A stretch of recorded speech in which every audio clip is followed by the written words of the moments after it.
Here's your Storm Track 7 forecast.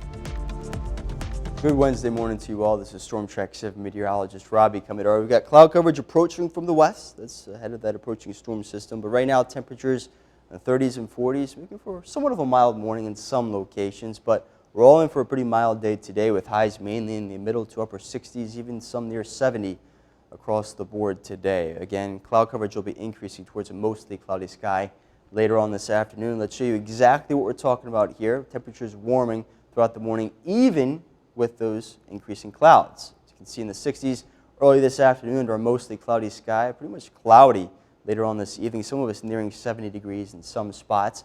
We do stay dry most of the day today, but you can see around 9 o'clock some of those showers to the south and to the west, more of that to the south as we head towards the 11, 12 o'clock hour later on tonight. Some of those showers and storms will more so move in once we're past the midnight time frame and definitely become a bit more likely tonight once we're past that time. Now, with that cloud coverage and those showers and storms, it's going to keep overnight lows pretty mild in the 40s and lower 50s across the board. Now, let's go back to future track here, take you step by step. We're going to start around 2 a.m. A lot of that shower and storm activity shifting up from the south and the west throughout the morning time frame as well. Could see some heavier downpours. Not expecting severe weather during the overnight and morning period tomorrow. Again, could see some heavier downpours, maybe a stronger storm or two. But again, severe weather is not anticipated. Here we are around 9 or 10 a.m.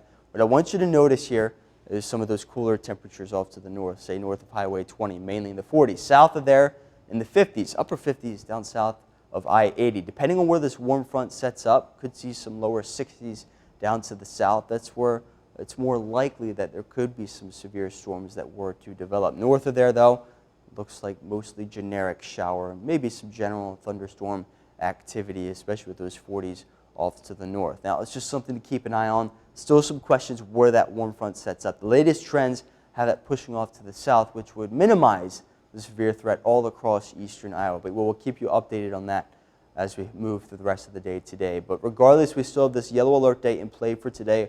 All hazards would be in play. The main primary threats would be large hail and damaging winds, but tornadoes would also be possible if any severe storms do develop. Now, the main area that we're talking here is along and south of Highway 30. That's where we have this level 2 out of 5 slight risk in play. Again, that's where the main chances of severe weather do look to be right now. But the latest trends are pushing this a little bit farther south. So we'll keep you updated on how that looks throughout the rest of the day, like I mentioned. But we could use the rainfall. It's always a good thing with the drought that we are in.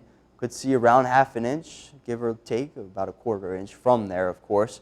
Maybe a little bit more, closer to an inch if you find yourself under those heavier downpours for extended periods of time. This is through Friday morning, as you can see, where we end up drying out on Friday in that city-by-city forecast. Not too bad. Highs still in the 50s all across the board for the Big Four. Same story for Saturday as you start your St. Patrick's Day weekend, but those northwesterly winds take hold and take shape for Sunday. That is St. Patrick's Day. A little bit of a cooler one for sure. But Tuesday, next Tuesday that is, spring begins, and we're back in the 60s by the middle of the week.